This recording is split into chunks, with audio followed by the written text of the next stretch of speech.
Firstly, if you've not signed up for my free 5-day challenge, please check the description box, sign up to learn all the tools that I've developed to overcome the anxiety and the frustration that blocks you from maximizing your performance. The psychology of trading is far more important than technical analysis. If you don't understand the psychology of trading and how to control your emotions, you're never going to maximize your profits.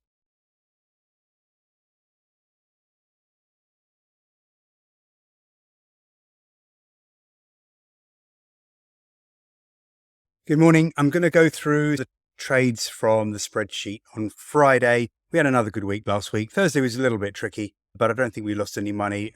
But the beginning of the week was pretty good and the end of the week was pretty good too. So here's the trade sheet. If you're not familiar with it, if you're not a subscriber, then we have some color coding on it.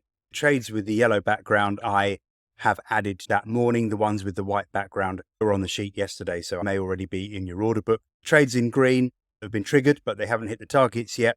The ones in orange have been stopped out. So on Thursday, we had 2 trades that were stopped, 2 trades that hit at least one of the targets. The ones in green were triggered on Thursday, but they hadn't yet hit their targets. The CAD yen long at 109.70, 109.50. Within that 20 pip range is where we enter the long position. We did actually manage to get to 110.10. So not a bad trade. GBP versus the Japanese yen trade was executed at 182.00, 182.20. I suggest scaling in across that range because, of course, I don't know the exact hit where the market's going to reverse. But very often you'll find that my levels do actually mark the high or the low for the day. That was in fact the case here with the GBP. 182.29 was in fact the high for the day. My entry point was at 182.00, 182.20. We overran by 9 pips, no big deal, nowhere near the stop loss. And then the market turned around and almost immediately fell to 181.30. So we got halfway to the second target if you were lucky enough to take that profit around 181.40, 181.50. You had maybe 70 pips profit on that trade very quickly. Why did I pick this as a resistance zone? You can see we had trendline resistance there. We've also got some moving averages heading down towards that level, so it could be a good level again on Monday.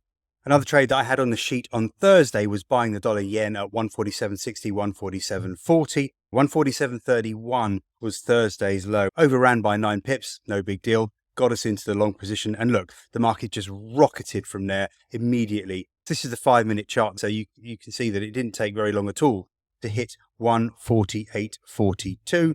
Our target 147.90, 148.30. So really nice. The market turned around from the buy zone, went straight up to 48.30 and peaked only about 12 pips above there. We got the maximum out of that trade.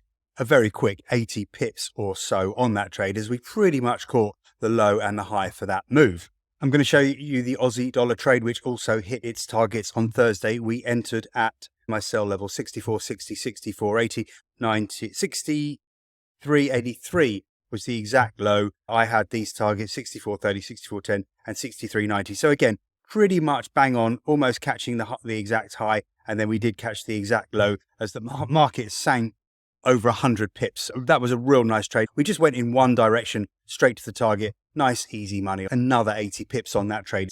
US dollar versus the Canadian dollar triggered on Thursday. My sell level was between 134.90, 135.10. We stayed below the stop level, 135.30 by 7 pips. So again, pretty much caught the high for the day. The market dropped to 134.21, which was just 9 pips below my lower target. So again, pretty much catching the high and the low for that move perfectly. Got the maximum profit again out of this trade. We could certainly have made 80 pips out of that trade as well. So I think that's 3 trades there where we could have made 80 pips over the last 2 days of the week. Selling the euro US dollar. Now I've just flicked over to Thursday's spreadsheet, Wednesday, where we managed to run up to 136. My sell level was at 107.20, 107.30. So we caught that beautifully. The market only overran the sell level by 6 pips. It tumbled the next day to our target of 106.40. So this trade that was executed on Wednesday did really well as we hit both targets for the euro. And look at that, another 80 pips profit on that trade. Now, if I flick back to Friday's trade ideas sheet, you can see that I actually switched to a buy level there at 106.20, 106.00. We did actually tumble on Friday. We got down to 106.13. So that was perfect. The low of the day was bang in the middle of the buy zone, and we turned around really nicely and pushed back up to 106.71.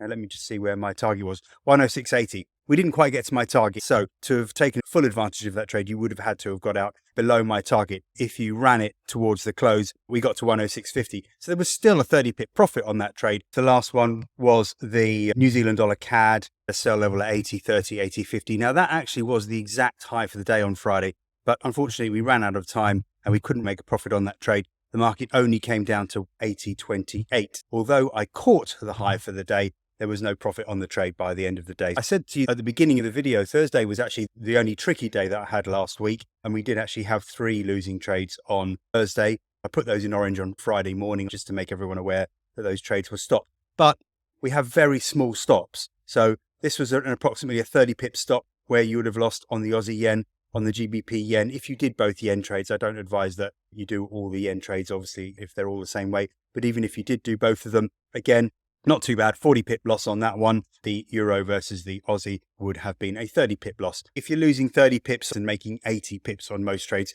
you can see that with a close to 3-to-1 risk reward ratio, the winners far outpace the losers. Even if only 50% of the trades work, you're still making a lot of money. But with my ratio, we certainly do make money on more than 50% of our trades. I wanted to give that run through for our subscribers, because some of you are not quite sure how to use the trade sheet sometimes. And if you're not a subscriber, I hope that gives you an idea of how well the service works. I'll put some links in the description box below so that you can read about the service and sign up so that you can start making profits with us next week.